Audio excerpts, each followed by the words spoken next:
Did we ever think a time would come when a matter of dress wear would divide the nation so bitterly? Did we ever think that the very same dress wear would polarize the country on political, religious, and social parameters? Did we ever conceive in our wildest imaginations that the Supreme Court would be split on this issue, with the honorable judges giving two completely different interpretations of what this issue is all about? And finally, did we ever think that a piece of cloth would become the rallying flag for either free choice or patriarchy, depending where you stand on either side of the divide? Well, it is all happening here. And a few thousand kilometers away, the same dress wear has sparked off protests, brutal state crackdown, and killings in Iran. A galaxy of eminent women from all over the world have cut locks of their hair to shame the Iranian regime and show solidarity with the protesters. And in savage irony, in India, the flag for patriarchy has gone up the flagpole in defense of this issue, while in the heart of the Islamic world, the gates are being stormed to do away with forced hijab wear. I reiterate, it is savage irony, is it not? And worse, liberal opinion in our country defends hijab wear. We live in a season of shocking truths. But even then, we must make sense of what is going on, especially in India. But before I do that, let me extend a warm welcome to all viewers of the CAA show. CAA, as all of you know, is Conversations and Analysis. And my name is Juggi Bhasin. To watch our show, press the big red subscriber button on your screen, and subscription is, of course, completely free. The hijab issue is perplexing because it does not matter whether the dress wear has religious sanction or not. That is not the point of debate here. The issue started as a simple matter of school discipline, whether it should be enforced or not. Let us not forget that. It was never about whether the Sikhs are allowed to wear the turban or why can't Muslim girls wear the hijab. The religious angle was interpolated later to give it a communal color and derail the real debate of the tracks. The Sikh symbols of faith are not a new addition in schools. They have been around in the Indian subconsciousness for as long as I can remember.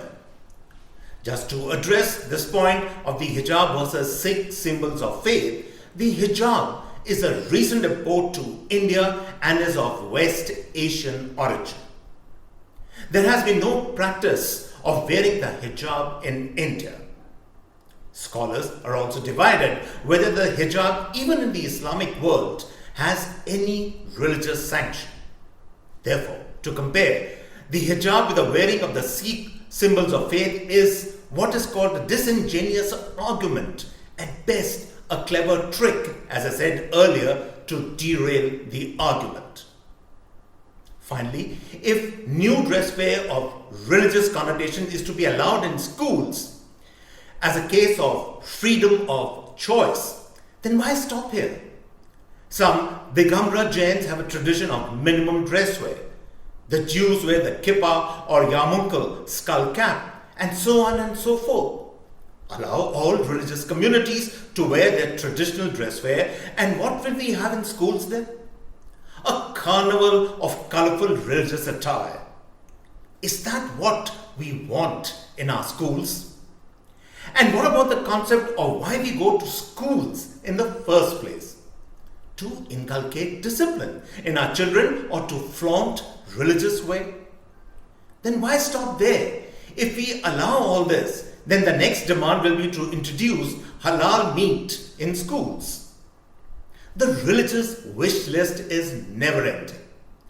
Discipline is, of course, non-stretchable and has limits as compared to religious wish lists.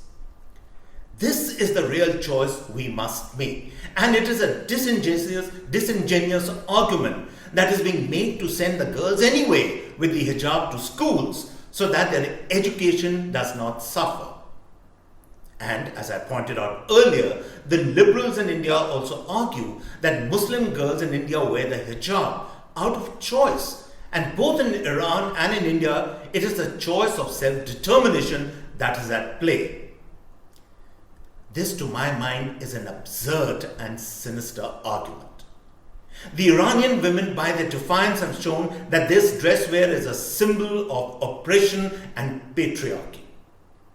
Do we seriously believe that in India, a Muslim girl child is inborn with a highly developed social and religious construct, and the parents in no way enforce hijab wearing on the child? Really? Do we seriously believe this lie?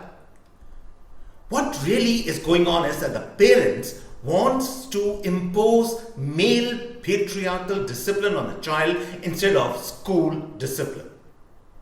The girl at an early age is told to toe the line and never step out of social and religious red lines. That is the true meaning of this so-called freedom of choice for young Muslim girls. But then our liberals will never accept this argument.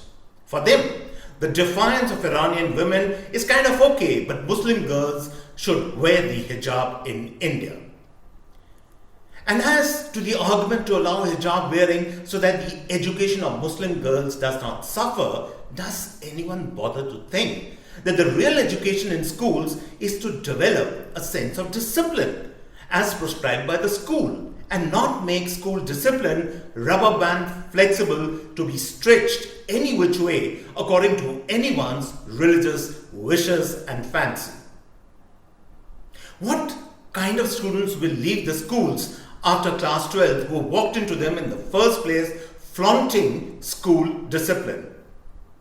Will the next generation be an army of special interests, my way or the highway belligerent lot, who will not brook no for an answer for their needs, however misplaced, in a country governed by the rule of law? That is the central question we must answer in the hijab debate. At test is not simply a so-called choice of religious wear. It is an existential choice whether we live in a rule-based lawful society or not. And so on this note, I come to the end of this episode of the CAA show. I hope you really enjoyed this particular episode. If you like our show, do subscribe to our. And on this note, it's goodbye and cheers from my end.